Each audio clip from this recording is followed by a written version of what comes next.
انت احمد مدوب عيدان او دري بلد حاabo baryahan la bunbuninayo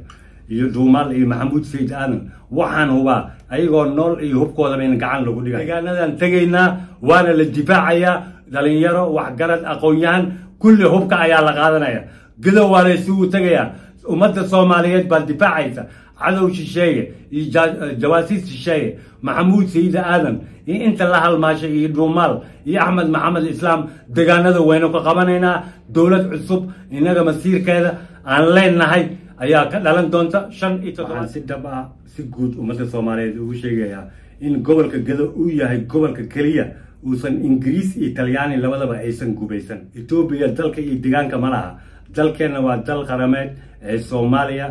gobolka gadana gobol Ingiriis iyo Talyaani uu soo gubaysan Itoobiya ay qabsan kartana maaha shacabka reer gobolka gado dhammaan hubka qaata fadhiga hal laga kaco waa xilligii dagaalka si fiican la isaga dibaaci lahaa cadowga shisheeyaha iyo kan gudaha zakada Kismaayo kalluunka khayraadkiisa boqolkiiba 50 waxa qaata 25 dawladda Kenya 25 waxa qaata dawladda Itoobiya bismillah wa kafa dhamaan ummadda Soomaaliyeed qurbajoog iyo daljoog waxaan idinku salaamayaa salaanta muslimka assalaamu calaykum wa rahmatullahi ta'ala wa barakatuh waa garaadka guud ee beesha afsame ee dawlad goboleedka Jubbaland marka xiga waad aragtaan waxyaabaha meesha ka socda ee gobolka gado waxaan si dhab ah si guud ummadda Soomaaliyeed ugu sheegayaa in gobolka gado uu yahay gobolka kaliya uusan Ingiriis iyo Talyaani labadaba aysan gubaysan dictatori madaxweynihii hore dictatori Ahmed Maxamed Islaam aan maxamuud sayid aadan oo beled xaabo dagaalkii ay ku galeen si dhab aan loogu guuleystay oo ka guuleystay taliyaha xasilinta ee gobolka gado Cabdirashiid Xasan Cabdinuur Janan iyo dhamaan ciidamada xoogga qaranka Soomaaliyeed ee difaaca kaga jira dhamaan lamaha amniga beled xaabo iyo gudoomiyaha beled xaabo wanaaga iyo halganka ay galeen ee kaga guuleysteen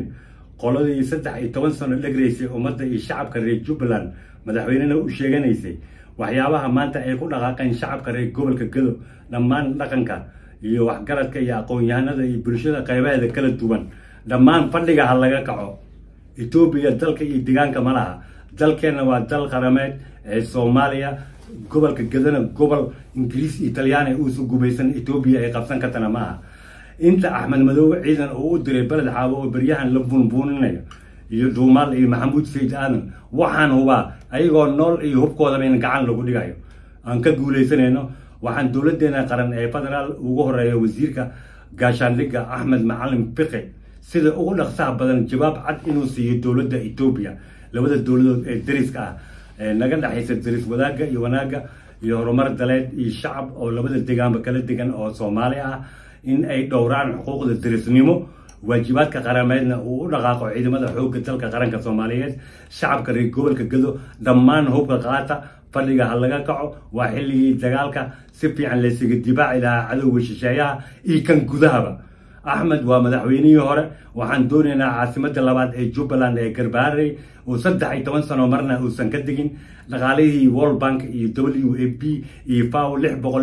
620 milyan loogu talagalay gobolka Jubbada Dhexe iyo 620 milyan gobolka gado horumarintiisa oo jeebka lagu qaadanayay in aan maanta dawlad cusub oo loo bisal yahay loona dhan yahay shacabka Jubbaland si dhab ah anaga iyo guursadina aan diyaarsanahay in aan u dhaqaaqno caasimadii labaad ee Garbaharey doorasho xor iyo xalaal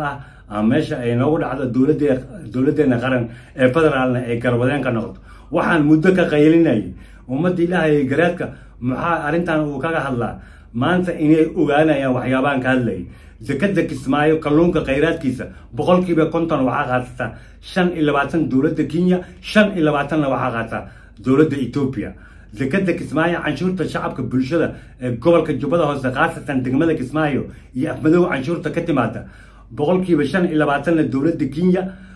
boqolkiiba 25 dawladda Itoobiya marka dagar shisheeye oo cadow shisheeye jawaasiis shisheeye oo ah saraakiil oo muqaddaraad Itoobiya oo ah dictatori Ahmed Maxamed Islaam iyo maxamuud sayid aadan maanta shacabka Jubbaland iyo ummadda Soomaaliyeed kama qarsoona waad arkaysaan madaxdii qaranka ugu horeeya madaxweynihii qaranka Prime Minister Xamza Cabdi Barre sida ugu dhaqsaha badan dhismaha Jubbaland baan u diyaarsanahay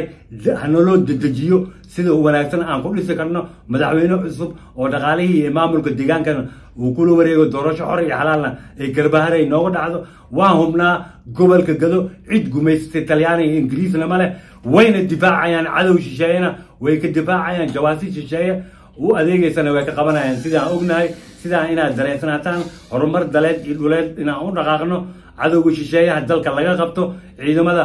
geesiyada ee Jubbaland ee gobolka Gado ku sugan iyo kuwa federaalka ee gobolka Gado ku sugan dhammaan gudoomiyaalka degmooyinka Luuq Baardheere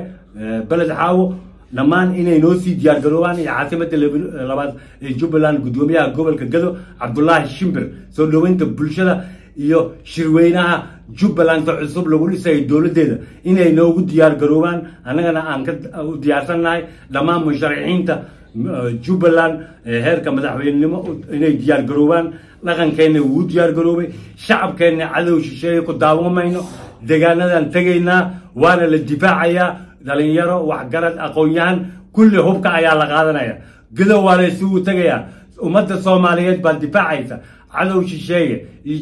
jawaasiis shisheeye maxamuud sayid aadan iyo inta la halmaashay iyo dhuumaal iyo axmed maxamed islaam deegaanada waynu ka qabanaynaa dawlad cusub inaga masiirkeeda aan leenahay ayaa ka dhalan doonta 75 xildhibaanna si bulshada Jubbaland ay jeceshahay ay ku xili doonaan ay kaga dhici doonto dawladda dhexe ee federaalna garwadeenka noqon doonto doorasho cadaalad ah dimuqraadiyad ah free and fair ay ka dhacayso caasimadii Jubbaland ee Garbaare shacabka fadhiga hal laga kaco gobonimo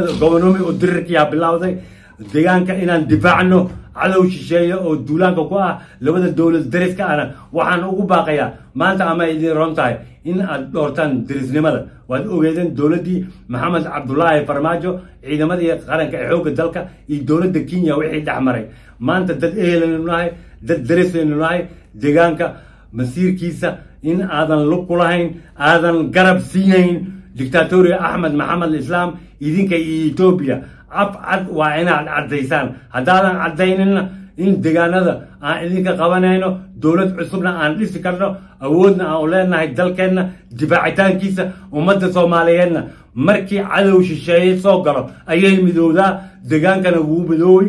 waana dhismayaa dawlad oo annaga aan jecelnahay shacabka Jubbaland jeceshahay dawladii qaranka ummadda Soomaaliyeed ee jeceshahay cadow iyo jaajuus shisheeye kalkaal ahna meesha uu kaga bixi doono dawlad cusub inaan dhisno isku duubnidii bulshada aan bilaawno deegaankana ummad walba kuwa xamar ku nool dhaqanka iyo siyaasiyiinta waa sida ugu dhaqsaha badan inay ku tagaan gobolka Gado beel walba hubkeeda way taqaanaa dhammaan annaga oo beesha kuumada ah waxaan ku soconaa gobolka Gado annagoo u diyaarinayna ciidamo si aan difaaca Ethiopia garab aga noqono ummaddeena iyo shacabkeena iyo dalkeena Soomaaliyeed si dab ah ciidamada hukuumadda waxaan ugu baaqayaa reer guuraaga hukuumadda ee gobolka Gado degan iyo Jubbada Dhexe iyo Jubbada Hoose hubka qaata una dhaqaaqa dhinaca gobolka Gado si dalkeena aan awood buuxda ugu difaacno ayaan ugu baaqayaa maanta beesha hukuumadda meel kasta ay degan tahay garab istaag dab ah beesha walaalaheena curadka daarood ee sida cadowga shisheeyaha ku soo duulay in aan ka difaacno u diyaar garooba guul iyo gobonimo